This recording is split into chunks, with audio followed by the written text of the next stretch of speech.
अपनी सभ्यता, अपने संस्कारों को जीवंत रखना है, अपनी आध्यात्मिकता को, अपनी विविधता को संरक्षित और संवर्धित करना है और साथ ही टेक्नोलॉजी, इंफ्रास्ट्रक्चर, एजुकेशन, हेल्थ की संस्थाओं को निरंतर आधुनिक भी बनाना है।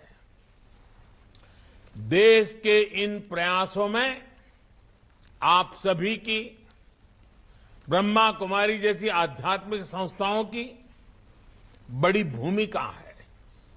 मुझे खुशी है कि आप आध्यात्म के साथ साथ शिक्षा, स्वास्थ्य और कृषि जैसे कई क्षेत्रों में कई बड़े बड़े काम कर रहे हैं और आज जिस अभियान को आरंभ कर रहे हैं आप उसे ही आगे बढ़ा रहे हैं।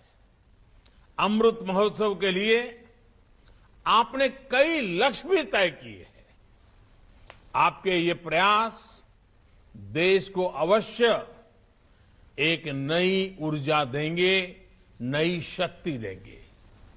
आज देश किसानों को समृद्ध और आत्मनिर्भर बनाने के लिए ऑर्गेनिक फार्मिंग और नेचुरल फार्मिंग, प्राकृतिक खेती की दिशा में प्रयास कर रहा है। खान पान, आहार की शुद्धता को लेकर हमारी ब्रह्मा कुमारी बहनें समाज को लगातार जागरूक करती रही है। लेकिन गुणवत्तापूर्ण आहार के लिए गुणवत्तापूर्ण उत्पादन भी जरूरी है।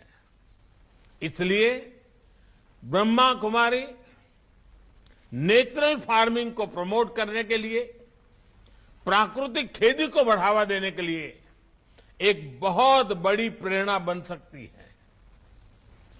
कुछ गांवों को प्रेरित करके ऐसे मॉडल खड़े किए जा सकते हैं। इसी तरह क्लीन एनर्जी के और पर्यावरण के क्षेत्र में भी दुनिया को भारत से बहुत अपेक्षाएं हैं।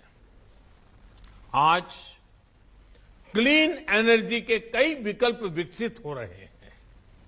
इसे लेकर भी जन जागरण के लिए बड़े अभियान की जरूरत है।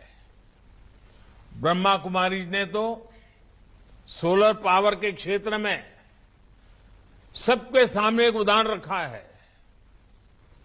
कितने ही समय से आपके आश्रम की रसोई में सोलर पावर से खाना बनाया जा रहा है। सोलर पावर का इस्तेमाल ज्यादा से ज्यादा लोग करें, इसमें भी आपका बहुत सहयोग हो सकता है।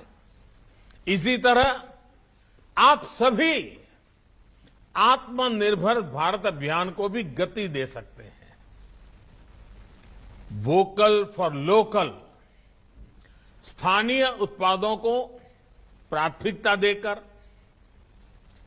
इस अभियान में मदद हो सकती है। साथियों, अमृत काल का ये समय सोते हुए सपने देखने का नहीं, बल्कि जागृत होकर अपने संकल्प पूरे करने का है। आने वाले 25 साल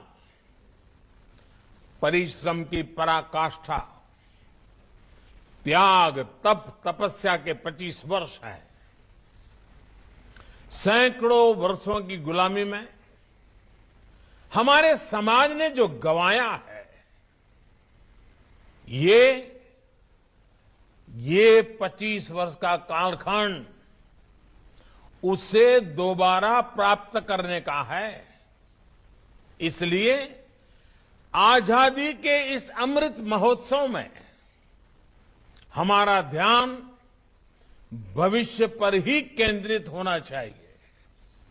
साथियों, हमारे समाज में एक अद्भुत सामर्थ्य है। ये एक ऐसा समाज है जिसमें चिर पुरातन और नित्य नूतन व्यवस्था है। हालांकि इस बात से कोई इनकार नहीं कर सकता कि समय के साथ कुछ बुराइयां व्यक्ति में भी, समाज में भी और देश में भी प्रवेश कर जाती है।